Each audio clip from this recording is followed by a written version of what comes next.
ಕಣ್ಣಿಗೆ ಬಟ್ಟೆ ಕಟ್ಟಿಬಿಟ್ಟು ತೊಗೊಂಡು ಹೋಗ್ತಾರೆ ಬಯಲು ಸೀಮೆಗೆ. ಇಲ್ಲಿ ಕೊಲ್ಲಾಪುರ, ಕೊಪ್ಪಳ ಈ ಭಾಗದಲ್ಲೆಲ್ಲ ಚೀತಾಗಳು ಅವು ತೊಗೊಂಡು ಹೋಗಿ ಗ್ಲೌಸ್ ಎಲ್ಲ ಹಾಕೋಬೇಕು. ಈಗ ನಮ್ಮ ಮನುಷ್ಯನ ವಾಸನೆ ಮೈಗೆ ಏನಾರ ಮರಿಗಳ ಮೈಗಿದ್ರೆ ತಾಯಿ ನಾಳೆ ಕರ್ಕೊಳ್ಳಲ್ಲ. ಅದು ಕರಡಿಗೆ ಅಗ್ರಹಣ ಶಕ್ತಿ ಜಾಸ್ತಿ, ವಾಸನೆ. ಕಣ್ಣು, ಕಿವಿ, ಮೂಗು ಬಹಳ ಪವರ್ಫುಲ್. ಅದು ವಾಸನೆಯಿಂದ ಹೋಗುತ್ತೆ. ಜೇನು ಹುಡುಕ್ಬೇಕಂದ್ರೆ ವಾಸನೆ ಮೇಲೆ ಮೆಲ್ಲಕ್ಕೆ ಹೋಗಿ ಬಾಗಿಲಿಗೆ ಆ ಕಡೆ ಈ ಕಡೆ ಇಬ್ಬರು ಹಂದಿ ಬಲೆನ ಅಡ್ಡವಾಗಿ ಹಿಡಿಬೇಕು. ಹುಲಿಯನ್ನೂ ಸಹ ಹೆದರಿಸೋಡಿಸುತ್ತೆ. ಯಾಕಂದ್ರೆ ಪಂಜಗಳೇನಿದಾವೆ ಉಗುರುಗಳು 3-4 ಇಂಚು ಉದ್ದ ಉಗುರಿರ್ತವೆ. ಹಲ್ಲು ಬಹಳ ಹಲ್ಲು ಪವರ್ಫುಲ್ ಆಗಿರ್ತವೆ. ಆ ಮನುಷ್ಯ ಮಾಡಿದ ಏನು ಬೇಯಿಸಿದ ಆಹಾರ ಏನಿದೆ ಅಲ್ಲ, ಅದು ತಿಂದ್ಬಿಟ್ರೆ ಹಲ್ಲು ಹುಳುಕ್ ಹಿಡಿತದೆ ಅದಕ್ಕೆ. ಯಾಕೆ ನಾವು ಬೇಯಿಸಿದ ಹಾಕಬಾರ್ದು ಯಾವುದೇ ಕಾಡು ಪ್ರಾಣಿಗಳಿಗೆ. ನಾವು ಬೆಳಗ್ಗೆ ಎದ್ದು ಬ್ರಷ್ ಮಾಡ್ತೀವಲ್ವಾ, ಯಾಕಂದ್ರೆ ನಾವು ಬೇಯಿಸಿದ ಆಹಾರ ತಿಂತೀವಿ, ಬ್ರಷ್ ಮಾಡ್ತೀವಿ. ನಾವು ಬೇಯಿಸದೇ ಇರುವಂತ ಆಹಾರ ತಿನ್ಲಿ, ಬರೇ ತರಕಾರಿ ಹಸಿ ಸೊಪ್ಪು ತಿನ್ಕೊಂತೀವಿ, ನಾವು ಹಲ್ಲು ಉಜ್ಬೇಕಾಗಿಲ್ಲ. ಇಲ್ಲಿರುವಂತ ಗಿಡಗಳನ್ನ ಹೆಚ್ಚೆಚ್ಚು ಬೆಳೀತಾ ಇದ್ರೆ ಅವು ಏನಾಗ್ತಾವೆ ಅಂದ್ರೆ ಮಂಗಗಳು ಅಲ್ಲಿ ಕಾಡಲ್ಲಿ ಇರ್ತವೆ. ಮಂಗಗಳು ಜಾಸ್ತಿ ಕಾಡಲ್ಲಿದ್ರೆ ಅವುಗಳನ್ನು ತಿಂದ್ಕೊಂಡು ಚಿರತೆ ಅಲ್ಲೇ ಇರುತ್ತೆ. ಚಿರತೆ ಮಾನವ ಸಂಘರ್ಷ ಕಡಿಮೆ ಆಗ್ತದೆ. 2 ಕಣ್ಣುಗಳು ಸೇರಿ ಒಂದು ದೃಷ್ಟಿಯಲ್ಲಿ ನೆಡುವುದು. 4 ಬೆರಳುಗಳನ್ನ ಮುಟ್ಟುತ್ತೆ. ಮಂಗನಿಂದ ಮಾನವ ಆಗಿದೆ ಅಂತ ಹೇಳಿದ್ವಲ್ಲ, ನಾವು 25 ಲಕ್ಷ ವರ್ಷದ ಹಿಂದೆ ವಾನರ ರೂಪದಲ್ಲಿ ಇದ್ವಿ. ನಾವು ಮೇಟಿಂಗ್ ಸೀಸನ್ ಅಲ್ಲಿ ಗಂಡು ಹುಡ್ಕೊಂತ ಬರುತ್ತೆ, ಆಗಲೇ ಗೊತ್ತಾಗುತ್ತೆ ಈ ಹೆಣ್ಣು ಈಗ ಬೆದೆಗೆ ಬಂದಿರುವಂತದ್ದು. ನಾನು PhD ಮಾಡಬೇಕಾದ್ರೆ 700 ಸಗಣಿ ಸ್ಯಾಂಪಲ್ ಕಲೆಕ್ಟ್ ಮಾಡ್ಕೊಂಡಿದ್ದೆ. ಅದೇ ರೀತಿ ಕೆಲವು ಸಾರಿ ಒಂದೇ ಗುಹೆ ಒಳಗೆ ಕಂಪಾರ್ಟ್ಮೆಂಟ್ ಇರ್ತವೆ ಬೇರೆ ಬೇರೆ ಬೇರೆ. ಒಂದ್ ಕಡೆ ಗುಹೆ ಎಂಟ್ರಿ ಒಂದೇ ಇರುತ್ತೆ, ಒಂದ್ ಕಡೆ ಕರಡಿ, ಒಂದ್ ಸಣ್ಣ ಉಪ ಗುಹೆಯಲ್ಲಿ ಹೋದ್ರೆ ಚಿರತೆ ಇನ್ನೊಂದು ಗುಹೆ ಹೋಗಿರ್ತದೆ. ಅವಾಗ ಎರಡೂ ಹೊರಗೆ ಬರ್ಬೇಕಾದ್ರೆ ಇಂಟ್ರಾಕ್ಷನ್ ಬರುತ್ತೆ. ಅದಕ್ಕೆ ನಾವು ಹೋದಾಗ ಕಾಡಿನಲ್ಲಿ ಆ ಶಬ್ದ ಕೇಳಿಸಿರುತ್ತೆ. ಚಿರತೆ ಮತ್ತು ಕರಡಿಗಳ ನಡುವಿನ ಸಂಘರ್ಷದ ಶಬ್ದ ಕೇಳಿಸ್ತಾ ಇರುತ್ತೆ. ಇದು ಈ ಗುಹೆ ಒಳಗೆ ಚಿರತೆನೂ ಇರುತ್ತೆ. ಹೌದು, ಒಂದೇ ಎಂಟ್ರಿ. ನಮ್ಮ ರಾಮನಗರದಲ್ಲಿ ಒಂದು ಸ್ಟಡಿ ಮಾಡ್ತಿದ್ದಾರೆ ನಮ್ಮ ಸ್ನೇಹಿತರು. ಒಂದು ಬ್ಯೂಟಿಫುಲ್ ಆದಂತ ಒಂದು ಎಂಟ್ರಿ ಇದೆ, ಒಂದು ಒಳ್ಳೆ ಕಮಾನ್ ಕಟ್ಟದಂಗ ಆ ತರ ಇದೆ. ಒಂದು ಎಂಟ್ರಿ ಒಳಗೆ ಕರಡಿ ಹೋಗುತ್ತೆ. ಬೆಳಗ್ಗೆ 6, 7, 8 ಗಂಟೆವರೆಗೂ ಬರ್ತಾವೆ, ಒಳಗೆ ಹೋಗ್ಬಿಡ್ತವೆ, ಹೋಗಿ ಮಲಗ್ತವೆ. ಆ ಕರಡಿ ಹೋದ್ ಸ್ವಲ್ಪ ಚಿರತೆನ ಅದೇ ಗುಹೆ ಒಳಗೆ ಹೋಗ್ತವೆ. ಒಳಗೆ ಮತ್ತೆ ಒಳಗೆ ಕನೆಕ್ಷನ್ಸ್, ಸಬ್ವೇಸ್ ಎಲ್ಲ ಇರ್ತವೆ. ಮತ್ತೆ ಆ ತರ ಅವು ಬದುಕ್ತಾವೆ ಅಲ್ಲಿ. ಬಟ್ ಅದು ತನ್ನ ಆಹಾರ ಮಾಡ್ಕೊಳ್ಳೋದಿಲ್ಲ ಕರಡಿಯನ್ನ, ಚಿರತೆ ಇಲ್ಲ. ಯಾಕಂದ್ರೆ ಕರಡಿ ನೋಡಿ, ನೋಡ್ಲಿಕ್ಕೆ ಮೊಬ್ಬು ಗರಡಿ ಅಂತ ಹೇಳ್ತೀವಿ, ಆದ್ರೆ ಅದು ಇಷ್ಟು ವ್ಯಗ್ರ ಅಂತ ಹೇಳಿದ್ರೆ, ಅಟ್ಯಾಕ್ ಮಾಡಿದ್ರೆ ಹುಲಿಯನ್ನೂ ಸಹ ಹೆದರಿಸೋಡಿಸುತ್ತೆ. ಯಾಕಂದ್ರೆ ಪಂಜಗಳೇನಿದಾವೆ ಉಗುರುಗಳು 3-4 ಇಂಚು ಉದ್ದ ಉಗುರಿರ್ತವೆ. ಹಲ್ಲು ಬಹಳ ಹಲ್ಲು ಪವರ್ಫುಲ್ ಆಗಿರ್ತವೆ. ಕಚ್ಚಿ ಬಿಟ್ರೆ ಬಹಳ ಅಪಾಯಕಾರಿಯಾದಂತ ಗಾಯವನ್ನು ಉಂಟು ಮಾಡುತ್ತದು. ಹಾಗಾಗಿ ಚಿರತೆಗಳು, ಹುಲಿಗಳು ಕರಡಿ ನೋಡಿದ್ರೆ ಹೆದರ್ತವೆ. ಸರ್, ಇದರಲ್ಲಿ ವಿಶೇಷ ಅಂತ ಹೇಳಿದ್ರೆ, ಈಗ ನೀವು ಹೇಳಿದ್ರೆ ಒಂದು ಅದು ಹೀಟಿಗೆ ಬಂದು ಬೇರೆ ಅದು ಕ್ರಾಸ್ ಆಗುತ್ತೆ. ಕ್ರಾಸ್ ಆದಾಗ ಎಷ್ಟು, ಒಂದು 5-6 ದಿವಸ ಒಟ್ಟಿಗೆ ಇರುತ್ತೆ ಗಂಡೆ? ಹೌದು, ಇರುತ್ತೆ.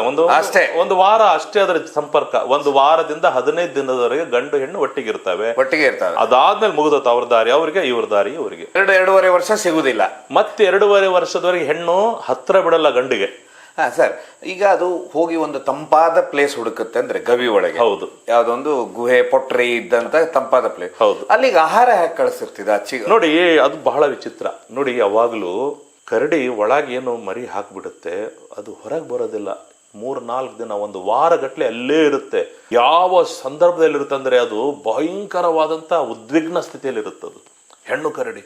4-5 ದಿನ ಆದ್ಮೇಲೆ ಬಾಯಾರಿಕೆ ಆದಾಗ ಏನ್ ಮಾಡುತ್ತೆ, ಹಗುಲತ್ತು ಬರುತ್ತೆ ಹೊರಗೆ. ಹಗುಲತ್ತು ಬಂದ್ಬಿಟ್ಟು ಹತ್ತಿರದಲ್ಲಿದ್ದ ನೀರು ಕುಡಿದ್ಬಿಟ್ಟು ಏನಾರು ಆಹಾರ ಸಿಕ್ಕರೆ ತಿಂದು ಮತ್ತೆ ವಾಪಸ್ ಹೋಗ್ಬಿಡುತ್ತೆ. ಅಲ್ಲಿ ಬಡಕ್ಲಾಗ್ಬಿಟ್ಟಿರ್ತದೆ ಅದಕ್ಕೆ ಆಹಾರ. ಅದಕ್ಕೆ ಮೈಯಲ್ಲೆಲ್ಲಿರುವಂತ ಕ್ಯಾಲ್ಸಿಯಂ ಹಾಲಿನ ರೂಪದಲ್ಲಿ ಹೋಗ್ಬಿಟ್ಟಿರ್ತದೆ ಅದಕ್ಕೆ.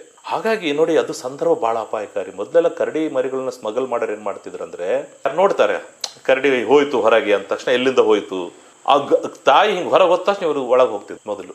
ಹಾಗೆ ಹಿಡ್ಕೊಂಡು ಬರ್ತಾ ಇದ್ರು ಮರಿಗಳು. ಸೊ ಹಾಗಾಗಿ ಆ ಸಂದರ್ಭ ಅದು ಯಾಕೆ ಹಗಲತ್ತು ಹೋಗುತ್ತೆ, ರಾತ್ರಿ ಯಾಕೆ ಹೋಗಲ್ಲ?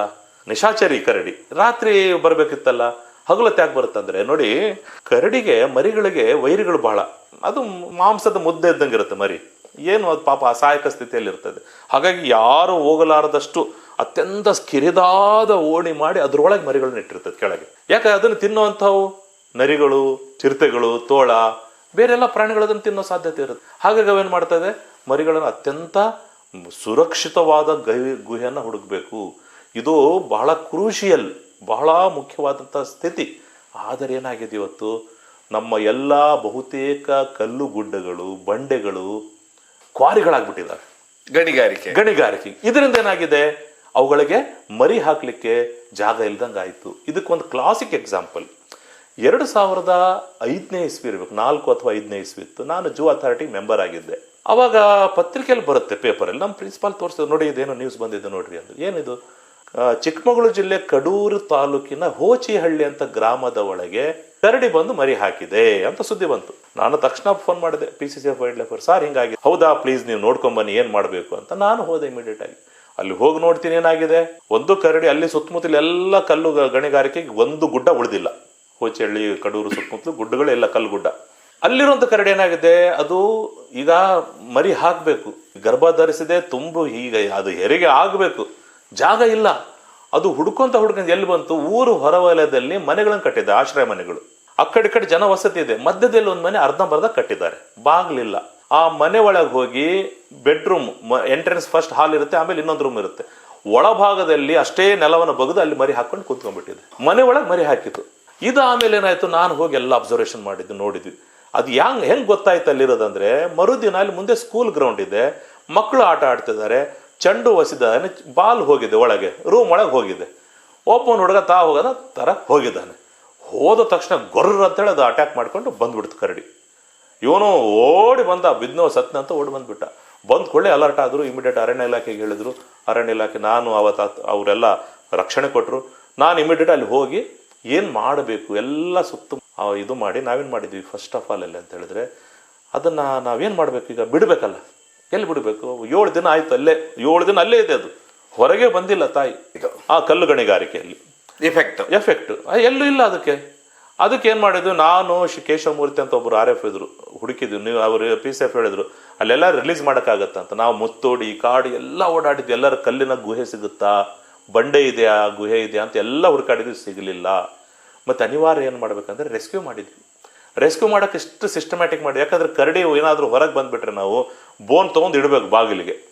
ಅವಾಗ ಕರಡಿ ಬಂದ್ರೆ ಏನ್ ಮಾಡ್ಬೇಕು, ಅದಕ್ಕೆ ನಾನು ಮುಂಚೆನೆ ಹೇಳಿದೆ, ನೋಡಿ ಸ್ವಾಮಿ, ಹಂದಿ ಬಲೆ ಅಂತ ಇರುತ್ತೆ, ದಪ್ಪಂದು ಒಂದು ಹಂದಿ ಬಲೆ ತರಿಸಿ, ಬೋನ್ ತರಿಸಿ, ಆಮೇಲೆ ಒಂದು ಬಟ್ಟೆ, ಏನು ತಾಡು ಪಲ್ಲು ಅಥವಾ ಏನಾದ್ರು ತೊಗೊಂಬರಿ ಅಂತ.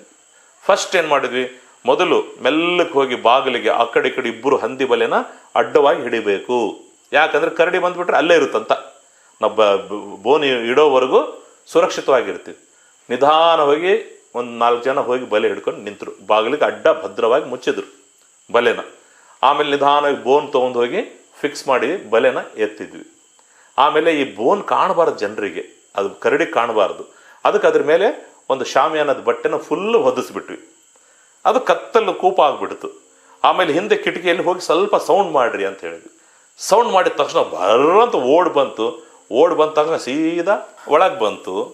ಒಳಗೆ ಬಂದ ತಕ್ಷಣ ಮುಚ್ಚಿಬಿಟ್ವಿ, ಹಾಗೆ ಎತ್ಬಿಟ್ವಿ. ನೋಡಿ, ಯಾವಾಗಲೂ ರೆಸ್ಕ್ಯೂ ಮಾಡ್ಬೇಕಾದ್ರೆ ನಾನು ಹೇಳ್ತೀನಿ, ಈ ಚಿರತೆ ಇರಲಿ, ಕರಡಿ ಇರಲಿ, ಹುಲಿ ಇರಲಿ, ನಾವು ಓಪನ್ ಆಗಿ ಇಟ್ಟಾಗ ಏನಾಗುತ್ತೆ, ಅವ್ರು ಬರುತ್ತೆ, ಜನರನ್ನು ನೋಡ್ತವೆ. ಜನರು ನೋಡಿದಷ್ಟು ಇನ್ನೂ ಫೆರೋಷಿಯಸ್ ಆಗುತ್ತೆ, ರೋಷ ವೇಷ ಹೆಚ್ಚಾಗುತ್ತೆ.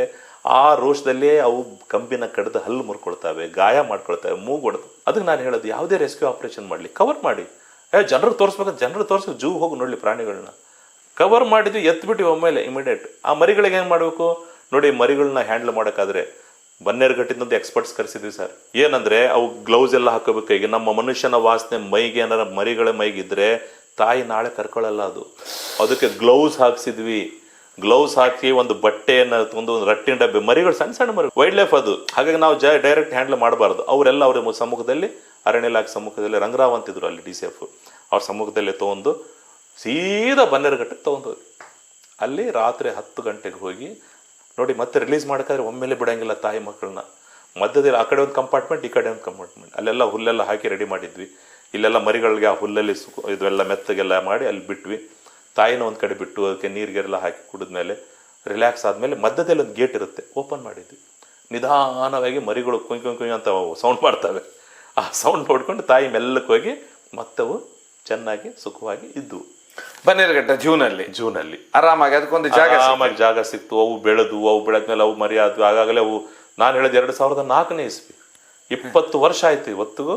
ಅವಾಗಲೇ ಮರಿ ದೊಡ್ಡವಾಗಿದ್ದಾವೆ. ಅವು ಮತ್ತೆ ಕೂಡಿ ಅಲ್ಲಿ ಸಂಪರ್ಕ. ನೀವು ಹೇಳ್ತಾ ಇದ್ರಲ್ಲ, ಕೈನ ಟಚ್ ಮಾಡಿದ್ರಿ ಏನಾಗುತ್ತೆ ನೋಡಿ. ಯಾವಾಗ್ಲೂ ಈ ಕರಡಿಗೆ ಅಗ್ರಹಣ ಶಕ್ತಿ ಜಾಸ್ತಿ, ವಾಸನೆ. ಕಣ್ಣು, ಕಿವಿ, ಮೂಗು ಬಹಳ ಪವರ್ಫುಲ್. ಅದು ವಾಸನೆಯಿಂದ ಹೋಗುತ್ತೆ. ಜೇನು ಹುಡುಕ್ಬೇಕಂದ್ರೆ ವಾಸನೆ ಮೇಲೆ ಹೋಗುತ್ತೆ.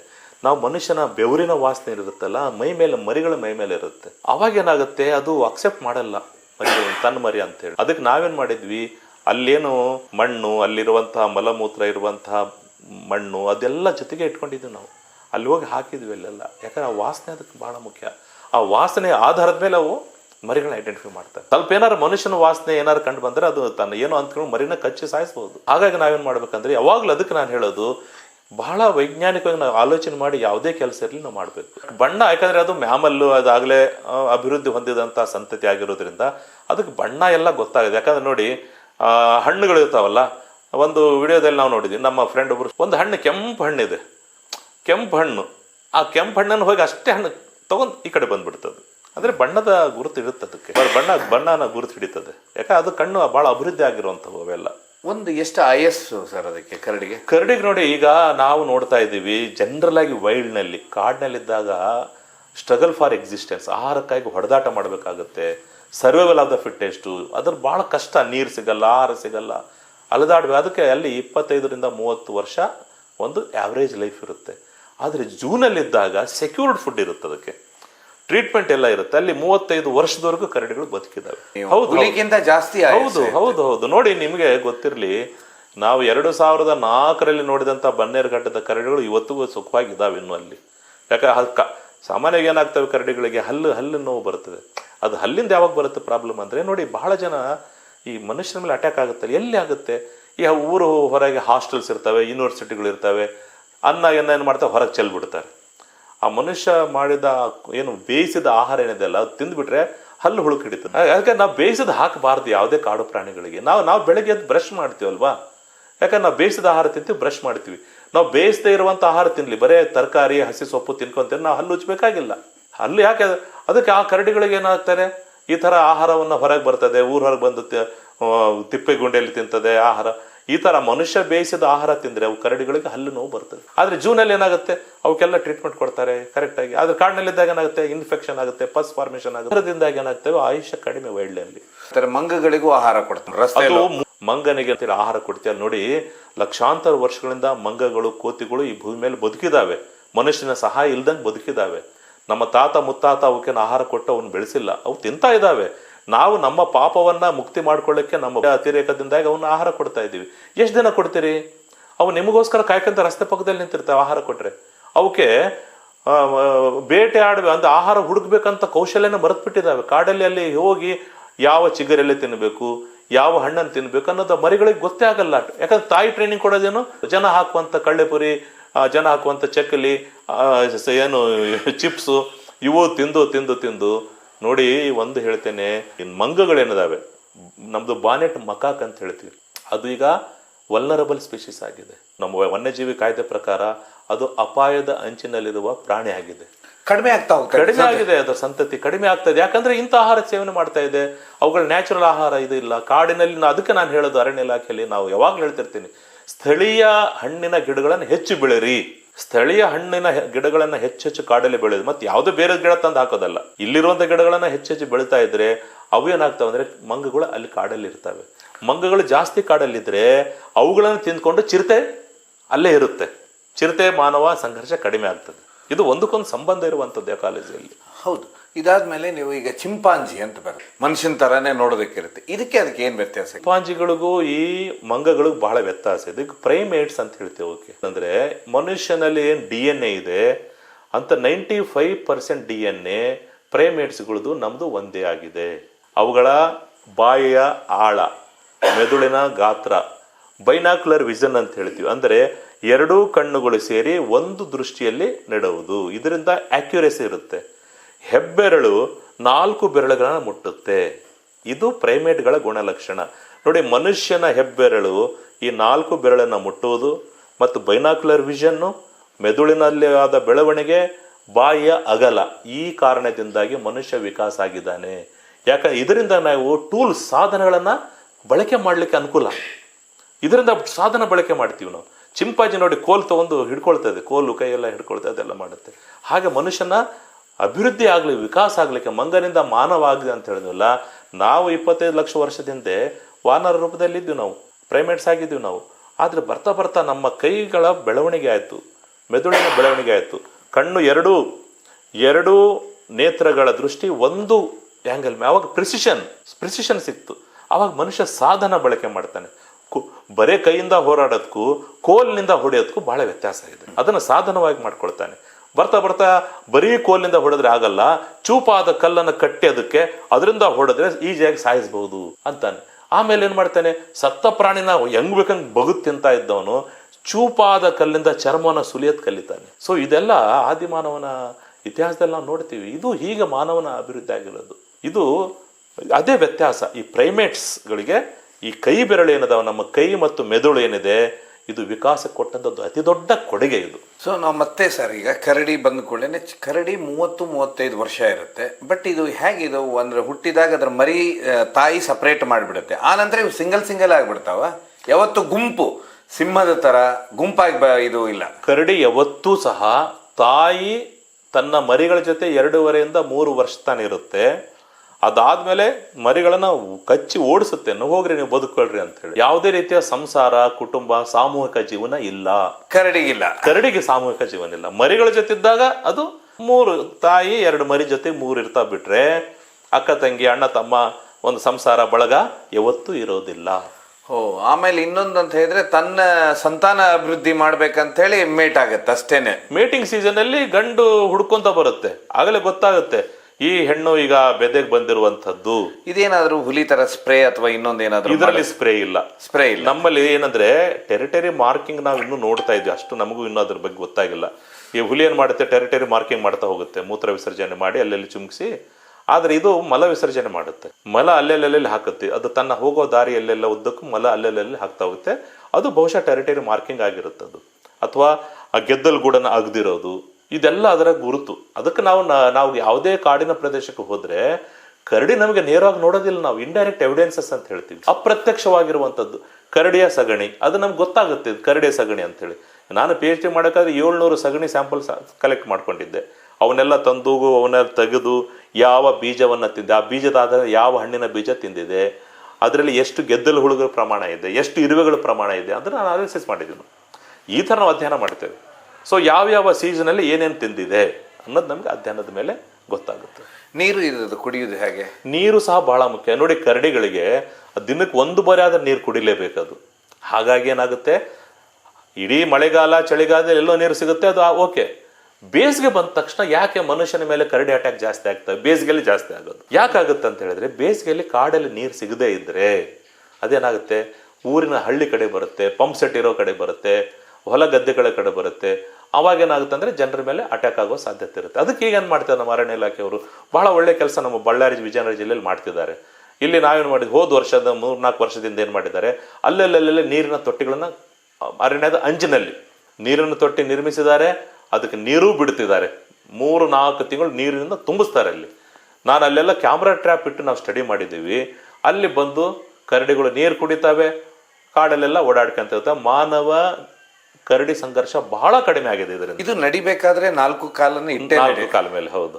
ಒಂದು ಕರಡಿ ತೂಕ ಅಂದ್ರೆ ಒಂದು ಯಾವರೇಜ್ ಆಗಿ ಒಂದು ಹೆಣ್ಣು ಗರಿಷ್ಠ 80 kg ವರೆಗೆ ಇರುತ್ತೆ, ಗಂಡು ಒಂದು 100-120 kg. ಕರಡಿ ಅದು ಜೂನಲ್ಲಿ ಇದ್ದಾಗ ಏನಾಗುತ್ತೆ, ಬಹಳ ತಿಂದು ಒಬೆಸಿಟಿ ಬಂದಿರಬಹುದು, ಅವಾಗ ಸ್ವಲ್ಪ ಹೆಚ್ಚು ಕಡಿಮೆ ಆಗುತ್ತೆ, 120-130 kg ವರೆಗೂ ಜಾಸ್ತಿ ಬರುತ್ತೆ. ಬಟ್ ನೀವು ನೋಡ್ತಾ ಇದ್ರಲ್ಲ ಸರ್, ಇದನ್ನ ಹಿಂದೆ ನಾವು ನೋಡಿದಾಗ ಕರಡಿ ಮನುಷ್ಯ ಅದನ್ನ ತಗೊಂಡು ಊರೂರು ಕರ್ಕೊಂಡು ಹೋಗ್ತಾ ಇದ್ದ.